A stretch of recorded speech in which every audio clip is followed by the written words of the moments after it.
नमस्कार, मैं प्रिया। आप देख रहे दैनिक भास्कर। गौर करते हैं आज की खबरों की और कुछ फटाफट अंदाज में। अमेरिकी राष्ट्रपति डोनाल्ड ट्रंप के भारत के प्रति दोहरे रवैये पर प्रधानमंत्री मोदी ने प्रतिक्रिया दी है। ट्रंप ने एक तरफ भारत पर 50% टैरिफ लगाया, दूसरी तरफ ट्रेड टॉक शुरू करने की इच्छा जताई है। प्रदर्शनों के बीच नेपाली सेना के सुरक्षा अभियानों की कमान संभाल ली है और नेपाल सेना ने मंगलवार को त्रिभुवन अंतर्राष्ट्रीय हवाई अड्डे पर कब्जा कर लिया, जब प्रदर्शनकारियों ने शाम को हवाई अड्डे के परिसर में घुसने की कोशिश की। अमेरिकी राष्ट्रपति डोनाल्ड ट्रंप चीन और भारत को एक झटका देने की तैयारी में है। उन्होंने यूएस से अपील की है कि चीन और भारत पर 100% टैरिफ लगाया जाए।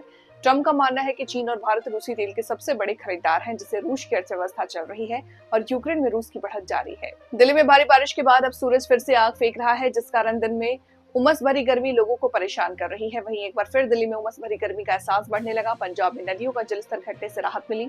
12 सितंबर तक वर्षा होने के अलर्ट ने चिंता बढ़ा दी है। मंगलवार को देश के 15वें उपराष्ट्रपति चुने गए चंद्रपुरम पोनुस्वामी राधाकृष्णन आरएसएस और भाजपा की मजबूत जड़ों से जुड़े हैं।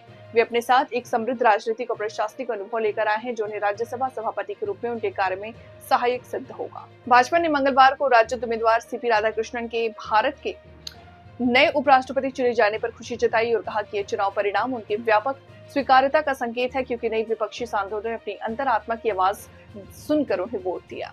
प्रधानमंत्री मोदी हिमाचल में आपदा प्रभावितों से मिलने पहुंचे। मंडी जिले के तलवाड़ा की 1 वर्षीय नितिका, जिसने आपदा से अपने माता पिता और दादी को खो दिया, उससे मिलकर भावुक हो गए और उसे गोद में लेकर दुलार किया और हर संभव मदद का भरोसा दिलाया। राहुल गांधी की वोटर अधिकार यात्रा के बाद बिहार कांग्रेस ने चुनावी तैयारियां तेज कर दी हैं। दिल्ली में मल्लिकार्जुन खड़गे और राहुल गांधी के साथ हुई बैठक में नेताओं ने चुनावी रणनीति, सीट बंटवारे और पार्टी के कैंपेन पर चर्चा किया। सुल्तानपुर लोधी में ब्यास नदी का जलस्तर घटने के बाद भी बहाव के कारण कटाव बढ़ गया है। अमृतपुर राज्यवाल बांध पर कटाव से हजारों एकड़ फसलें खतरे में हैं।